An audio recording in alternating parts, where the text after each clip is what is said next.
રાહુલ ગાંધી જણાવી રહ્યા છે કે વડાપ્રધાન નરેન્દ્ર મોદીનું લોકડાઉન નિષ્ફળ ગયું છે।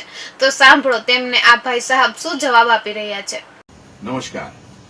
3 दिन पहले राहुल जी आपका इंटरव्यू देखा, उसी दिन मन हुआ था कि आपसे बात की जाए, लेकिन फुर्सत नहीं मिली, तो आज मैं आपसे कुछ बात करना चाहता हूं। आपने कहा नरेंद्र मोदी का लॉकडाउन फेल हो गया। नरेंद्र मोदी ने कहा था कि 21 दिन के बाद कोरोना खत्म हो जाएगा, भाग जाएगा। राहुल जी, आप 135 साल पुरानी पार्टी के नेता हैं, पूर्व अध्यक्ष हैं। कम से कम कुछ होमवर्क करके आया करिए, कहने से पहले कुछ सोचा करिए। मजाक उड़ता है इन सब बातों से। नरेंद्र मोदी ने कभी ये नहीं कहा था, बल्कि उन्होंने कहा था कि 21 दिन का लॉकडाउन बहुत जरूरी है इस देश के लिए।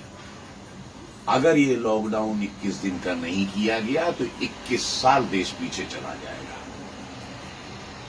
जान है तो जहान है, लेकिन उसकी जगह आप गलत बात करके बरगलाना चाहते हो पूरे देश को। दूसरी चीज, आपके भी तो सारे मुख्यमंत्री थे।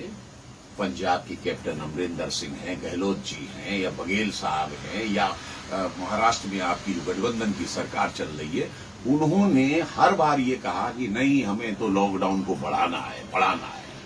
क्यों नहीं टोका आपने? क्यों नहीं किया ऐसा? क्योंकि आपको सिर्फ कोसना आता है, जिम्मेदारी से भागना आता है। आप तो जिम्मेदारी से ये भी भाग रहे हैं कि महाराष्ट्र में आप कहना चाहते हैं कि वहां पर जो मौतें हो रही हैं, वहां जो कोरोना बढ़ रहा है, उसमें आप कुछ कर नहीं सकते। बहुत अच्छे, 9 मिनिस्टर हैं कांग्रेस के वहां पर, 9। इसके बाद आप कहना चाहते हैं कि हमारा कुछ वहां चलता नहीं। अगर आपकी बात नहीं मानी जाती और आपकी तरीके से नहीं निपटा जा रहा है जिस तरह से आप चाहते हैं, तो क्यों नहीं वापस ले लेते समर्थन? आपके राजीव गांधी की राजीव गांधी ने समर्थन वापस ले लिया था चंद्रशेखर के केवल इस बात पर कि 2 पुलिस वाले उनके आपके घर के बाहर देखे गए थे। और आप यहां कहना चाहते हैं देश इतनी बड़ी त्रासदी में आप कुछ करना ही नहीं चाहते। राहुल जी, एक जिम्मेदार होने के नाते कुछ राष्ट्र की सेवा करिए, बरगलाइए मत, कंफ्यूज मत कीजिए देश को। क्या करते नरेंद्र मोदी? मार डालते सबको। लॉकडाउन नहीं लगाते तो क्या करते?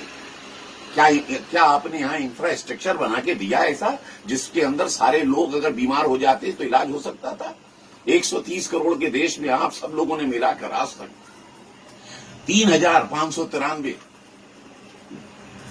गवर्नमेंट के हॉस्पिटल और 11,810 प्राइवेट हॉस्पिटल बना के दिए, कुल मिला के 15,000। उसमें से 80-90% हमेशा ऑक्यूपाइड रहते हैं।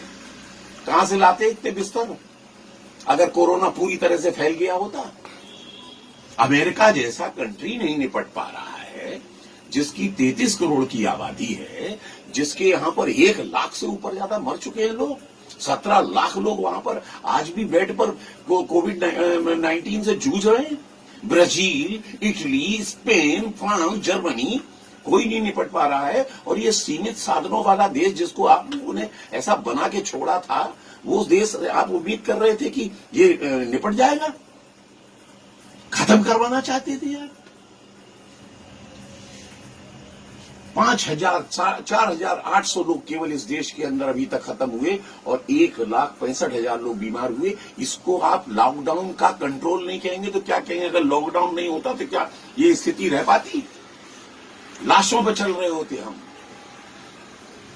लेकिन नहीं, आपको राजनीति करनी है, सलूशन नहीं देना है। मजदूर भाग रहे थे आपके महाराष्ट्र से, मजदूर भागे पंजाब से, मजदूर भागे राजस्थान से, मजदूर भागे दिल्ली से।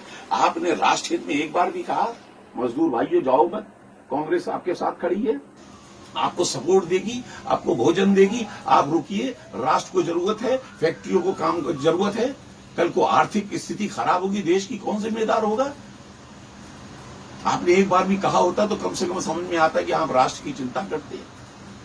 राहुल जी, देश बड़ा होता है, राजनीति तो बाद में भी कर ली जाती है। और मैं आपके पूरे परिवार की बहुत इज्जत करता हूं राहुल जी। इंदिरा गांधी जी का मैं बहुत बड़ा प्रशंसक हूं, आपके पिताजी राजीव गांधी का बहुत बड़ा प्रशंसक, नरसिंह राव जी का बहुत बड़ा प्रशंसक, खानदानी कांग्रेसी। लेकिन आज भी मैं बीजेपी का वर्कर नहीं हूं, ना ही उनका कोई मेंबर हूं। लेकिन इसके बावजूद भी राष्ट्र हित में बात आती है तो नरेंद्र मोदी को मैं वोट देता हूं, छाती ठोक के देता हूं और दूंगा जिस दिन तक वो राष्ट्र हित में काम करेंगे। क्या दिया आपने सन 2014 में, जो आप नरेंद्र मोदी से उम्मीद रख रहे हैं कि 7,500 आप हर एक के खाते में डालिए, 10,000 एक मुश्त डालिए, कैसे डाले? आज आपको समझ में आया? 35 करोड़ जो जनधन अकाउंट खोले, उसी की बदौलत तो आज उम्मीद कर पा रहे हैं कि नरेंद्र मोदी से कह पा रहे हैं कि आप डालो। उस समय आप मजाक उड़ाते थे, क्या ये अकाउंट खोल दिए। सरकार फिर भी कर रही है। आप लोगों ने तो खोखला करके इस देश को छोड़ा था। आपकी बीज खाद के लिए भी लाइन लगती थी, 4-4 दिन तक लाठियां किसान खाता था, याद है आपको? 80% एरिया के अंदर, हिंदुस्तान के अंदर आधे समय बिजली नहीं आती थी, किसानों को पानी नहीं मिलता था। 9 सिलेंडर दिए जाएं, 12 सिलेंडर दिए जाएं, इसके ऊपर बहसें चला करती थी कि कितना सब्सिडी दी जाए। और यदि आप ये कहना चाहते हैं कि नहीं, हमने तो बड़ा खजाना छोड़ा था, तो ऐसा बोलिए ना नरेंद्र मोदी से चिल्ला के, साहब श्वेत पत्र लेके आइए, हमने ये संपदा छोड़ी। खोखला कर दिया था आपने देश को। और आप कहते हैं हमने देश के लिए बहुत कुछ किया। क्या किया? सन 47 में हम आजाद हुए, हमसे 2 साल बाद चाइना आजाद हुआ। आज हमसे 5 गुनी उसकी जो अर्थव्यवस्था है। 15 साल वो हमसे कम पहले से मेट्रो बुलेट ट्रेन बना के ले गया। 25 साल वो हमसे आगे है। और आप हमसे कहते हम पाकिस्तान से आगे, हम नेपाल से आगे, हम इससे आगे। क्या किया आपने? और जो भी कुछ किया, अगर आप कहते हैं मोबाइल आया, कार आई, ये आए, सब नेपाल में भी मिलती है और लंका में भी मिलती है, और ये सब कंट्री में है। और यह ऐसा हमेशा होता चला आया। लेकिन आपने इस देश को कहां बनाया?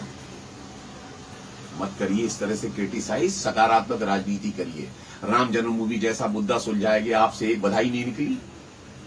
बड़े बड़े मामले यहां पर किए गए, सीए जैसा कानून लाया गया जो बिल्कुल देश हित में था, राष्ट्र हित में था, जिसमें मुसलमानों की कोई नागरिकता नहीं जा रही थी। इसके बावजूद आप लोगों ने भड़का दिया, उठ के आ जाओ। और सबसे ज्यादा तो हद आपने तब कर दी जब जम्मू कश्मीर, जो कि आपके खुद जवाहरलाल नेहरू का ये था कि ये धारा जो है टेम्परेरी धीरे धीरे खत्म हो जाएगी, जिस 370 और 35A को जिस वक्त यहां पर लागू किया गया, वो भी संवैधानिक रूप से लोकसभा राज्यसभा से पास करा के उसको भी आपने असंवैधानिक कह दिया। संविधान और संवैधानिक की बात जानते हैं। 100 दफा आपकी सरकारों ने कम से कम 356 का दुरुपयोग किया, वो संवैधानिक था। और उसके बाद भी आप बाज नहीं आए अपनी अनमेच्योरिटी से। जब आपको मालूम था कि पाकिस्तान उपद्रव करा सकता है, जब आपको मालूम था वहां कर्फ्यू लगा हुआ है, जब आप जानते थे इंटरनेट बंद है, जब आप जानते थे शांति, फिर भी आप वहां पहुंच गए थे कश्मीर में, केवल इसलिए कि किसी तरीके से डिस्टर्ब किया जाए। इस पूरा जो 370 हटिए, इसको मतलब बदनाम किया जाए। आप क्यों नहीं जाते? अब खुला माहौल है, जाइए ना। लेकिन आप नहीं जाएंगे क्योंकि आपको केवल राजनीति रोटियां सेकनी है। देश जाए गर्त में, देश जाए भाड़ में। नरेंद्र मोदी हारना चाहिए, नरेंद्र मोदी खराब होना चाहिए, नरेंद्र मोदी को जाना चाहिए। लेकिन उखाड़ नहीं पाओगे उस आदमी का, नरेंद्र मोदी का ये बाल नहीं उखाड़ पाओगे। इस तरह से सारा देश समझ चुका है। जय हिंद।